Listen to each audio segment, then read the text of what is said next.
Ya, pemirsa Tegar TV dimanapun Anda berada, kita lanjutkan dialog spesial kita pada sore hari ini bersama calon anggota DPD RI asal Lampung, Bapak Petrus Tjandra MBA. Banyak hal yang sudah disampaikan Bapak Petrus Tjandra MBA, termasuk pemikiran beliau terkait subsidi beras di baik sesi 1, sesi 2, sesi 3. Ini menarik pemirsa, apalagi kita tahu Pak Petrus Tjandra di background-nya adalah pertanian. Orang tuanya juga di Lampung Tengah, Gunung Sugih ya Pak Petrus. KM 57 Pak. Oh, ini memang asli petani. Petani Lampung Pak. Petani, menarik. Pak Petrus, saat ini kita berada pada sesi terakhir ini Pak Petrus. Sesi closing statement. Tapi sebelum closing statement, mungkin ada yang perlu Pak Petrus sampaikan terkait tingginya harga pangan atau subsidi beras. Silakan Pak Petrus. Terima kasih Pak. Saya hanya ingin mengingatkan sila kelima dari Pancasila. Oke. Itu keadilan sosial bagi seluruh rakyat Indonesia. Iya. Termasuk petani. Petani. Betul. Di petani berhak mendapatkan keadilan.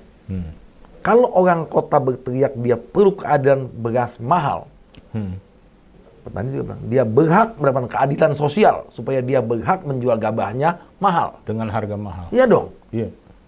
Saya yang capek kok nggak boleh menjual mahal. Apalagi biaya produksi tinggi. Begitu tinggi. Iya. Jadi saya bilang bahwa seharusnya pemerintah tidak, seharusnya Pak, saya menghimbau, pemerintah jangan intervensi harga beras. Biarlah berlaku hukum pasar. Ya dong, kalau harga kosnya mahal, biaya panennya mahal, pupuknya mahal, maka produk mahal. Betul. Dan petani itu berhak sejahtera. Saya pernah baca satu statement, petani berhak sejahtera.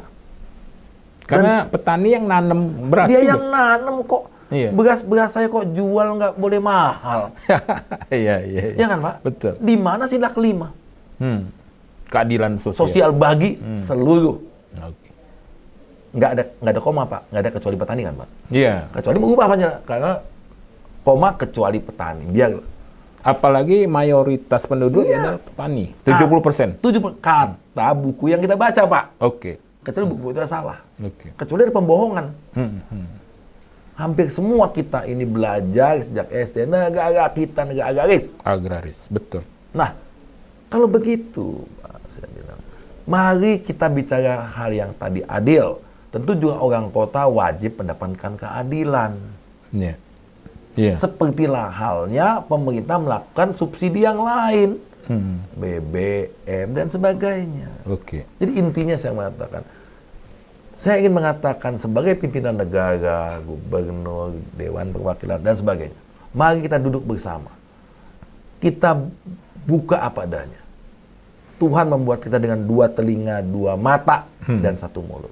Jadi harus banyak mendengar, banyak melihat dan sedikit bicara. Oke. Jadi coba datang ke petani. Saya coba di Tegar TV, coba Anda buat sampling ke 1.000 petani.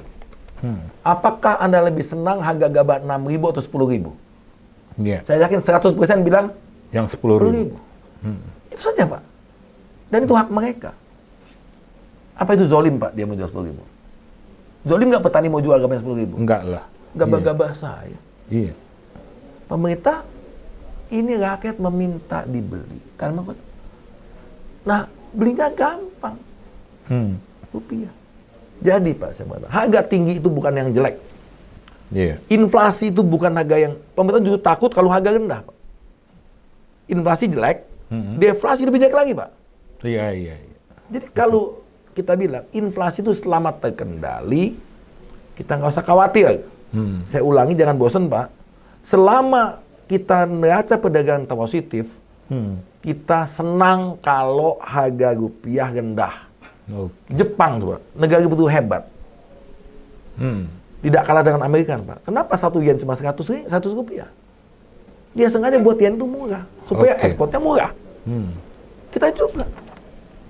Tapi intinya Pak, my closing statement, saya menghimbau kepada semua pihak, pemerintah, dewan, dan rakyat, bahwa kalau negara mau maju, pertama ini rakyat harus sejahtera. Betul. Kalau rakyatnya sedang damai, pemerintah bisa bekerja dengan tenang. Iya. Kalau dia tenang, dia bisa berpikir dengan tenang. Ya Pak ya? Sesuai dengan tambahan. Kalau kita mau membuka mata dan membaca dan turun ke lapangan bahwa betul kita ini negara pertanian, seharusnya petani harus sejahtera. Oke. Jadi Pak, saya hanya mengatakan, mari kita mulai. Iya. Lampung ini negara yang daerah yang sangat cocok untuk pertanian. Kita punya dataran yang cukup luas, kita punya sungai yang cukup, dan kita dekat dengan ibu kota. Mau bertani apa saja, kita punya pasar yang namanya Jakarta, Pak. Kita nggak pernah takut jualan. Iya. Ya kan? Kita mau ekspor, Panjang sama Tanjung Priok itu begitu dekat. Oh iya. Nobody can beat us in export karena Lampung ini punya pelabuhan yang paling dekat dengan Jakarta. Betul. Jadi, saya yakin sekali kalau kita bersatu, kita diskusi, Lampung pasti bisa keluar dari poverty trap. Lampung pasti bisa keluar dari 15 pemirsa miskin. Iya, jebakan kemiskinan itu. Dan kita katakan Lampung bisa. Oh, Lampung bisa. Oke. Pak Petrus, ini menarik nih. Yang terakhir, jadi kalau misalnya Pak Petrus terpilih sebagai anggota DPD RI asal Lampung, tetap juga membela petani. Ini gimana? Wajib, Pak. Wajib ya? Saya kira bahwa kalau kita hidup ini, semua itu ada target. Saya bertanya sama Bapak, ingat angka 42195? Enggak. Apa itu? Maraton, Pak. Oh iya. Bahwa kenapa di angka 421 supaya ada targetnya, Pak. Oh iya. Manusia ini harus berani membuat target dan tujuan. Iya. Kalau kita tidak membuat target dan tujuan, hidup kita seperti layangan putus, Pak. Iya. Saya memberanikan diri kembali ke kampung saya. Meninggalkan kenikmatan dan saya 63 tahun, Pak. Iya. Kenapa saya pulang kampung? Karena saya melihat ada potensi yang luar biasa di Lampung. Yang mohon maaf belum terima dengan baik. Tergarap optimal ya. Karena banyak nih putra-putra Lampung yang telah sukses di Jakarta. Dia membangun, dia menikmati kehidupan di Jawa, di luar negeri, tapi lupa sama kampung. Nah, jadi saya katakan kita hutang budi sama kampung kita. Iya. Dimana kita menikmati pendidikan dasar kita membangun kebersamaan dan kekeluargaan yang itu tidak ada di Jakarta. Jadi Bapak sekalian, marilah kita mulai sesuatu yang paling gampang. Kembali ke kampung. Kalau tidak orangnya, duitnya. Kalau tidak duitnya, hatinya minimal, Pak. Oke, iya. Kembali ke Lampung. Kembali ke Lampung. Iya. Kampung kita. Closing speech-nya. Hima kam, sapa lagi. Hima tano, kapan lagi. Lampung bisa, Pak. Oke, menarik. Terima kasih nih Pak Petrus Chandra, calon anggota DPD RI asal Lampung. Ya, pemirsa Tegar TV, terima kasih atas perhatian pemirsa pada dialog spesial sore hari ini.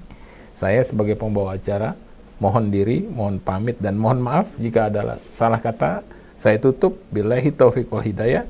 Assalamualaikum warahmatullahi wabarakatuh. Waalaikumsalam. Narik Pak Petrus. Anak Lampung. Iya.